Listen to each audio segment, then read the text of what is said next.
Hello and welcome to Unstress. I'm Dr Ron Ehrlich. Look, we just had to get Nicole Bijlsma back talking about healthy homes, healthy people. Now, as I think she mentioned in the last episode, she's doing a PhD in building and home biology, the environmental toxins we're exposed to in our home. But today we're going to cover two, I think, important subjects, and that is water quality and plastics. Now, let's first talk about water quality, and let's just have a listen to it and stay around at the end, and I'll share with you my own views on water fluoridation, but it's a big topic.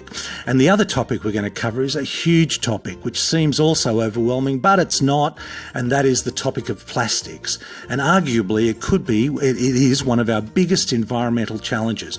So I hope you enjoy this episode, this chat that I had with Nicole Bijlsma. Welcome back, Nicole. Hi, Ron. Nicole, we had that program where we covered so much, really. We heard your amazing story, personal story, which led you into this field of home biology, and we defined what it was. And we covered in the last show all about the bedroom and some of the things that can come up. You gave 10 great tips again, which will be on that show. But today I wanted to pick up where we left off last time. We touched on water, because water, I mean, if we think sleep's the most important part of the day and the bedroom's the most important room in the house, well, water's a pretty important nutrient, and there are some issues around water. Can you talk to us about what they might be?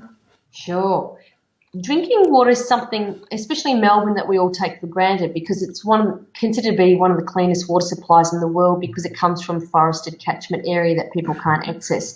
The reality is most of the contaminants, especially in tap water, will be derived from the distribution system. So you've got hundreds of thousands of kilometres of pipe from the reservoir to your home, and this is often where the contaminants can often arise. Of course, you also have things like pesticides that can be in the rivers. Many of the pesticides that are actually tested for are only a very small number compared to what's actually used in agriculture in Australia, and that's also a big issue and a problem. But in tap water, if we have a look at some of the contaminants, we've got things like aluminium.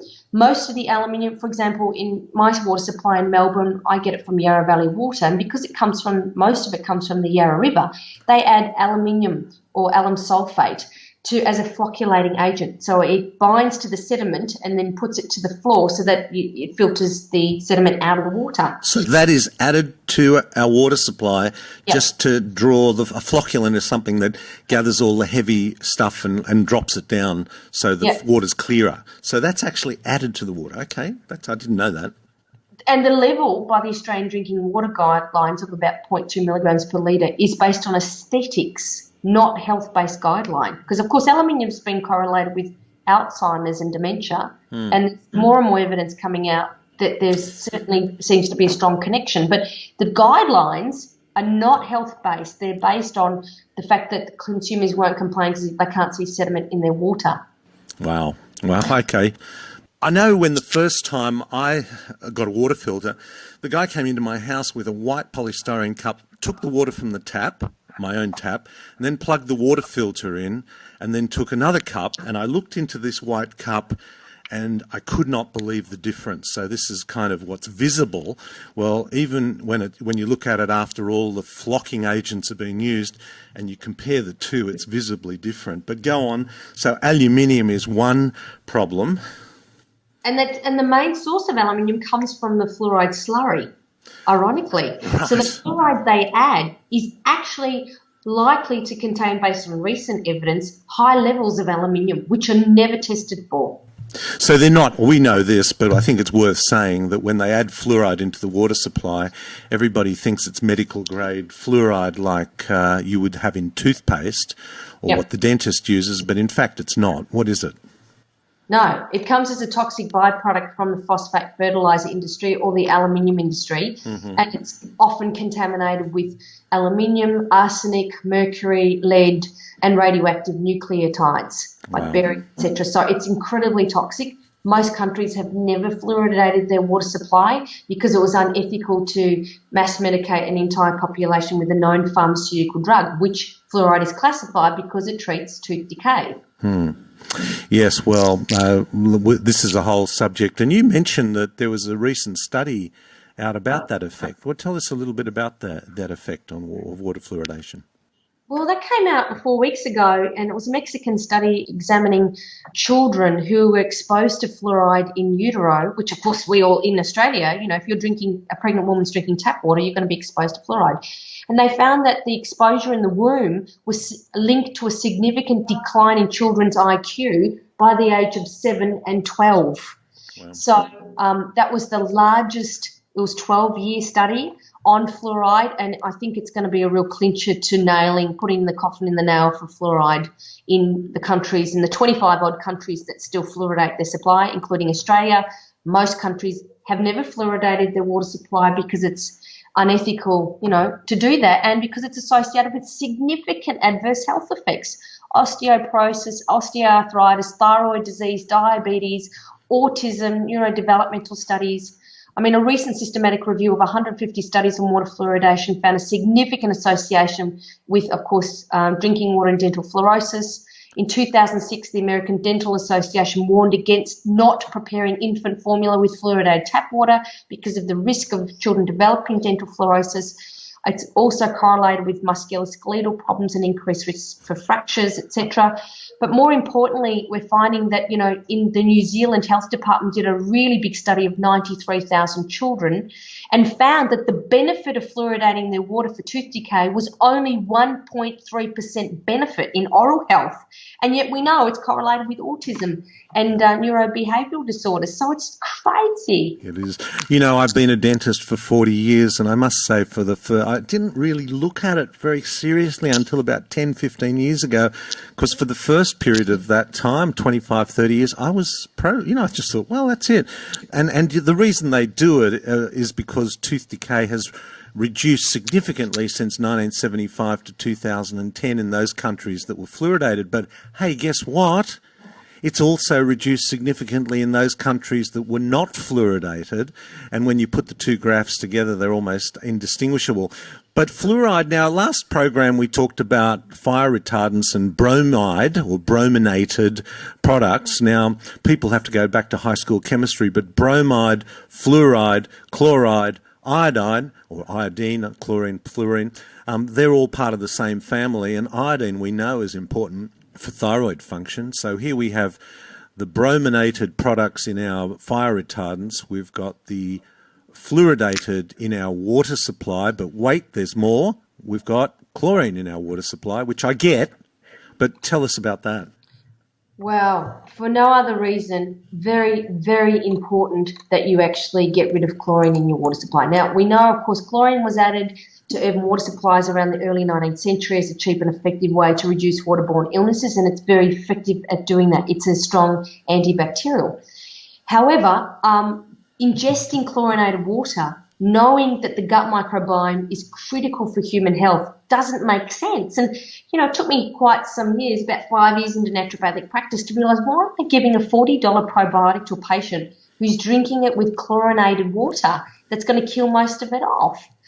So the funny thing is, though, when you look at the research, there's hardly any research on the impact of chlorinated water. I can't find any on its impact on the gut microbiome. And I think this is so important because it affects millions of people, of course. But the big one with chlorine, of course, it's a strong skin and lung irritant. Many of my patients I found with eczema and asthma, especially with eczema, significantly improved when they had a KDF shower filter, or they don't bathe in chlorinated water. They had a KDF bath filter, because chlorine is a strong skin irritant. Now, chlorine can also combine with particles called organic matter, those that contain carbon, to form trihalomethanes, which you'll see on your water report that you get every year from your water distributor, how many THMs are in your water supply. And they are one of the strongest carcinogens that you'll ever be exposed to. And it's important, of course, that you aren't exposed to those because they are strong carcinogens, and that's where a cheap carbon filter or KDF filter can be useful. The problem with chlorine also is it reduces the pH and acidifies the water, which enables things like lead and copper from your mains or domestic pipes to leach more quickly. And, of course, that's another issue associated with the use of chlorinated water. Wow. So we got heavy metals there coming in via the pipes that are used to bring our water in. Now, in a sense, putting that in to get the water to us is really important. And I mean, a good water supply is a really important part of our existence. I think once we get the water into our house, that's when we can really do something about it. What's the best thing we can do about the water we actually drink? Well, you're right, chlorine is important. I mean, ozone would have been much better, and that's what Europe uses. It ozonates its municipal supply rather than chlorinate, and that would be better. But, of course, they'd have to change the entire system, and it's going to cost billions to do it. So in light of the fact that we do have chlorinated water supply, what we need to do is have a filter, preferably at the point of use, not at the point of entry. So at the tap, the kitchen tap, having one dedicated for drinking water is important, and it depends on what you want to get rid of. If you want to get rid of pesticides and chlorine, etc., you can do that very simply with a carbon filter, preferably 1 micron carbon filter, and make sure it's replaced regularly depending on the volume of water going through. If you want to get rid of fluoride, the only one that really does it effectively is reverse osmosis, and that's expensive. You're looking about $1,000. It has to be plumbed in. For every litre of water, drinking water you get is a litre or two of wastewater, which has to go through the plumbing or has to be plumbed to the washing machine to be used. You need a barrel to store it. When you put it on, it doesn't just happen. It's got to store it in a tank because it takes a while, so there's a delay. So, you need quite a bit of bench space or under sink space to do it. And a lot of people who are in rentals won't want to justify the cost of that. So, although there are some portable ones that I know while we were doing up our house, we actually bought a portable one, and it was a little bit of a hassle, but we thought it was worthwhile. Yeah. What about showers? There's an issue there with showers potentially too, isn't there? Yeah. With showers, it's the chlorine and it's the trihalomethanes and the fact that it is a strong skin and lung irritant. So it's important that you have a KDF, kinetic degradation and filtration system. Hang on. Say that again slowly.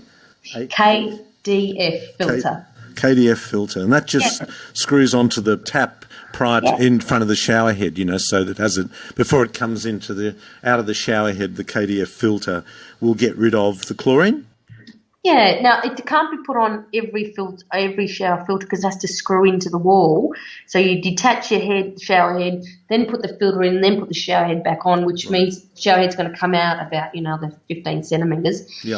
But well worth it, especially with people with skin problems. I found that was so much more useful to buy a $60 KDF filter than to give them a shopping bag full of herbs for months on end that taste awful to improve their skin. Now, okay, so water is a big issue. Let's just talk a little bit about plastics because they're pretty ubiquitous too. And I was in the UK a few months ago, and there was a report in the Guardian about plastic finding its way into the water supply in the UK and most water supplies in the USA. But it's finding its way everywhere, isn't it, into the food chain? Tell us about, plastics. Plastics are probably one of the greatest disasters for human health and environmental health that we're currently facing on this planet. We know the Pacific Garbage Patch is a accumulation of kilometres of plastic that are in this particular area of the Pacific Ocean, but we know as the sun breaks it down into little particles and chemicals that it's polluting almost every fish in the ocean, which of course we eat, and then it goes back through the food chain. We need to act on plastics immediately because they're coming back through us through the food chain and because they're contaminating everything on this planet. There are different types of plastics and they are provided with a resin identification code, which is the number in the triangle. There are no safe plastics. All plastics take hundreds of years to degrade. Those that are recyclable still take a long time to degrade, hundreds of years. And only 9% of the degradable plastics like polyethylene terephthalate or PET used in all your water bottles, etc., only 9% are actually recycled. 91% ends up in landfill, and a lot of that will end up in the aquifers and in the ocean. So the reality of what they say and what's actually happening is very different. Now, when we're looking at plastics in terms of hormone disrupting impacts, There are 3 that are directly related to breast cancer risk, hormone cancers like testicular cancer, prostate cancer, etc. They are polyvinyl chloride. Vinyl chloride, again, your chlorines, like you said, Ron, about the halogens. They are fluoride, chlorine, bromine. They're a disaster for human health and the environment. So vinyl chloride is a problem and should never be used in domestic piping. It's commonly used in tank water from the tank in the open sun to the house, and that's not good because it contains phthalates, which are hormone-disrupting chemicals correlated with those illnesses I just mentioned, as well as obesity. Does the reverse osmosis remove phthalates? Not that I'm aware of. Oh, you mean it even gets through? Oh God, it even gets through the. Okay. I'm okay. I'm still all right. I've almost passed out here, but I've regained my composure. Please go on. Number 3 is the resident identification code for polyvinyl chloride. Hang on. Say that slowly. Number 3. So when you see the 3 in the triangle, that means it's polyvinyl chloride. Oh, I plastic. see. Yep. When you see number 6 in the triangle, that's polystyrene, and that's the one that's not good because it contains non-all-phenols. That's the one they correlated with breast cancer in the late 80s by 2 cell biologists at Tufts University who were looking at the relationship between breast cancer and estrogen hormone. When they added estrogen to the breast cancer cells, they multiplied. But in the control group, the breast cancer cells sitting in the test tubes that had no estrogen, they were also multiplying, and eventually they found a chemical, non-all-phenol, in the plastic test tube, polystyrene plastic test tube, was causing the breast cancer cells to multiply. So polystyrene cups, cutlery, plastics, especially in takeaway foods, etc., should never be used and certainly never heated because they contain chemicals that are strongly correlated now with many of the hormone-disrupting cancers and obesity and early puberty and all that stuff. And they're often used in yogurt containers, margarine containers, egg cartons, number plates, etc., etc. Now, gosh, we've got to leave our listeners with some positives. And I mean, the first thing is, of course, to eliminate the use of these materials from our own lives. And I know that, I go into the greengrocer and they offer me a plastic bag which has got written on it, degradable, and that's meant to reassure me, whereas in fact all it's doing is describing what happens. The thing breaks down, but it's not biodegradable. The best thing, of course, is to avoid it, to take bags with you to the supermarket, to the greengrocer. The water bottle's another issue. I mean, have your own water bottle. Yeah, stainless steel water, food grade stainless steel water bottle, recommended for kids. Sippy cups, you can get stainless steel sippy cups. Glass, of course, is the best, but obviously for children it's not viable. But for adults it is. I mean, those Grolsch beer bottles, are really good to use. But stainless steel or glass are your best options because they don't contain chemicals that leach in the same way that these plastics do. So, yes, not using plastic bags, bringing in your calico bags and reusable bags as much as possible to reduce the environmental load and therefore the toxic load is important. And being clear about, don't throw your plastic containers out from listening to the podcast. Use them for your toolboxes and to put little toys in and things like that. That's fine. You can still store your oats and your grains in your plastic containers. Just don't put meat or anything acidic like meat or fruit in your plastic containers. And if you're going to freeze or heat food, always put it in glass. Yeah. Now, Nicole, you're doing a PhD. Just tell us quickly, because when we first chatted in our last episode, you told your story about how you came into this. But now you're doing a PhD, and what's the PhD about? Yeah, so the PhD is looking at environmental chemicals and their impact on human health. So I first did literature review to look at what the regulations were for chemicals and the fact that they're not health-based, and the impact on human health and synergistic effect of multiple chemicals and how they're correlated with many of the illnesses we see, chronic illnesses that a doctor would see every day. Then I interviewed 17 of the top environmental doctors in Australia and New Zealand to see how they deal with these chemicals, and they can't deal with them very well. What they did say was that the most useful tool was an exposure history. So that was really important. And so as a result of that, I'm now developing an exposure history tool that I'll use to go into quite a few homes that I'll use. I'll also use electromagnetic field tools and indoor air quality tools if I can get funding to actually validate if my questionnaire can show a connection between people's illnesses and the health hazards that I pick up in their home. So ultimately I'd love to have an app that's freely available to all consumers around the world that they can use and say, okay, here are my symptoms. This is what's in my house. This is how close I sleep to these devices. This is the visible mold, etc. And see if there's actually a connection that we could then inform them and then educate them how to reduce their exposure. That's got to be a crowdsourcing boom, like you put that out there and people, we've got to, this is part of the message of the podcast.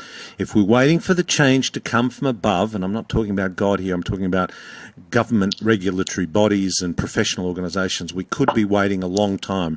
Remember how long it took tobacco to find its way into the FDA. Asbestos, another one. Yeah, PVC, CFCs. It goes on and on and on. And actually, it's interesting. You've mentioned that in Europe they're a lot more precaution. They're a lot more cautious, and there's this thing called the precautionary principle. Tell our listener a little bit about the precautionary principle. So it states if there's any evidence to indicate that it could cause harm, that we need to act before the evidence becomes conclusive. And when I'm speaking at medical conferences, I say to them, I really feel evidence-based medicine has kept medicine in the dark and given free rein for industry to sell products that, A, we don't need and are contaminating human health. So we need to start looking at when is there sufficient evidence to act, and that's what the precautionary principle is about. And, of course, Europe has implemented their REACH program to look at putting the onus on the manufacturer of the products for shampoos, conditioners, personal care, everything, to prove they're safe before they're launched into the marketplace. And to me, that's just common sense. But unfortunately, it doesn't happen in Australia. No, and I think we follow the American model. So the American model is basically it's a this is part of financial deregulation. Let the market self-regulate, and if there's a problem, if you've got a health problem from something, hey, you can take it to court and you can sue the manufacturer and see how you go. And based on all the evidence, let the judge decide and then award you either a compensation or throw it out of court. And I don't know me personally, I don't really want to end up in court challenging anybody. I like the precautionary principle. And it sounds like, given the lack of regulation, there's a lot to be cautious about. Absolutely. And that's why when I start my book, the first chapter is the true cost of progress and how the industry works in terms of the four-dog defence, how they deny until the evidence becomes conclusive, and then they build in warnings in their products, warning you not to buy their products and therefore preventing you suing them, like, the cigarette smoke packets with all the pictures of gangrene, etc., and warning you not to buy their product, or your mobile phone. They've warned you in your phone, there's somewhere there that says don't put this phone near your person, so you can't sue them down the track when the tsunami of brain tumours, which has already started, becomes to the fore, and the fact that they can't get insurance from the large insurance companies around the world, telecommunications can't, because they're expecting it. Well, this is the very point of the podcast and the very point of talking to people like you, and that is to empower people with knowledge that allows them to take some control, and within our own house, considering that's where our greatest exposure is, choices that we make each and every day can make a huge difference. Listen, we're going to have links. When's the new book coming out? It's coming and landing on the 15th of December. So I'm taking free orders until the 30th of November with free postage. Because the book is hardcover, almost 400 pages, full colour throughout, it's $39.95. Yeah. And if they order before the 30th of November, they'll get free postage and a signed copy. Well, we'll have links to your website and all of that. But it's been terrific, as always, talking to you, and good luck with your PhD. And when you need to, go with the crowdsourcing on your app, because we'll definitely be there to support you and advertise it. So thanks again, Nicole. Thanks so much, Ron. Interesting, hey? I always enjoy talking to Nicole. I'll have to get her back again because there's so much to talk about. We didn't even get onto the topic of wireless radiation. I tell you, in the coming weeks, we're going to have a terrific conversation with Lynn McLean, who's authored a great book called Wireless Families and What Everybody Should Know, every parent should know, but I say every parent should know. And we'll also talk about low-tox living. But let me just touch on water fluoridation first. And water fluoridation is a topic that as a dentist, this is almost heresy to question this. I've been a dentist for 40 years, and for the first 28 years of my professional life, I just accepted it. But actually, when you stop to think about it, there is a bit of a problem. Look, firstly, why do we fluoridate water? And the answer is to reduce tooth decay. And when you look at the countries that have fluoridated their water, the tooth decay rate has come down dramatically over the last 30 or 40 years since it was introduced. So you would think, end of story, there it is, it's a lay-down misere, that's why we fluoridate water. But wait! Most of the world does not fluoridate water. And when you look at countries, particularly in the first world, countries like Denmark, Sweden, Iceland, Japan, Italy, Germany, Germany may be an exception, but you look at least 15 or 20 countries, guess what? The decay rates have come down equally. And when you put the two graphs together, they're difficult to tell apart. So let's park that aside for a moment. Think about that. Here's the other thing I want you to think about. For our body to function well, of the 118 elements that exist on this planet, we need somewhere between 60 or 70 of them to function well. Calcium, iron, selenium, copper, the list goes on and on. Magnesium, we could name them all. But fluoride is not one of them. Fluoride is not required for any biological function in the body. And so it is, by definition, then a medicine. And if you think that's just me saying it, it's not. In the first half of the 20th century, fluoride was actually used to control overactive thyroids. Why?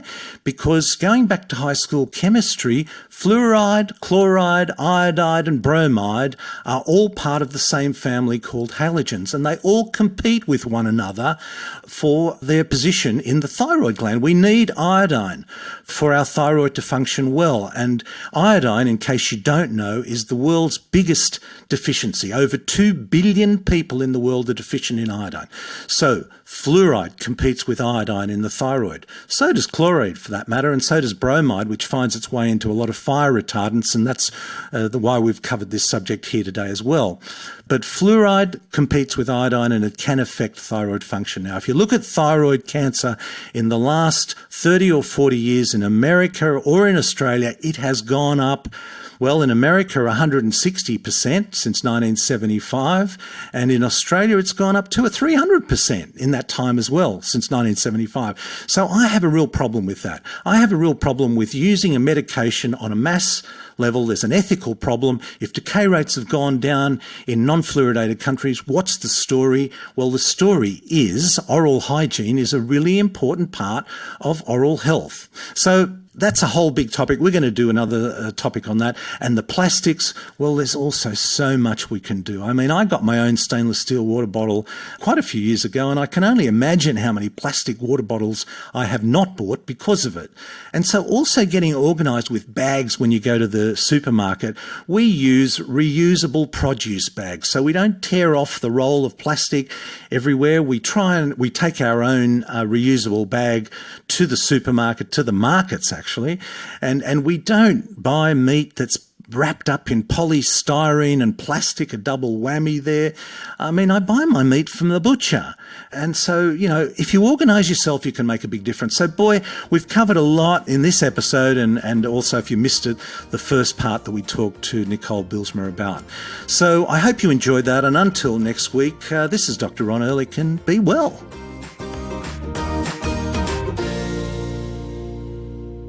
This podcast provides general information and discussion about medicine, health, and related subjects.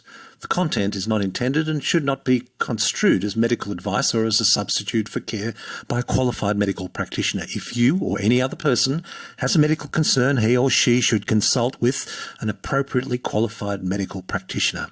Guests who speak in this podcast express their own opinion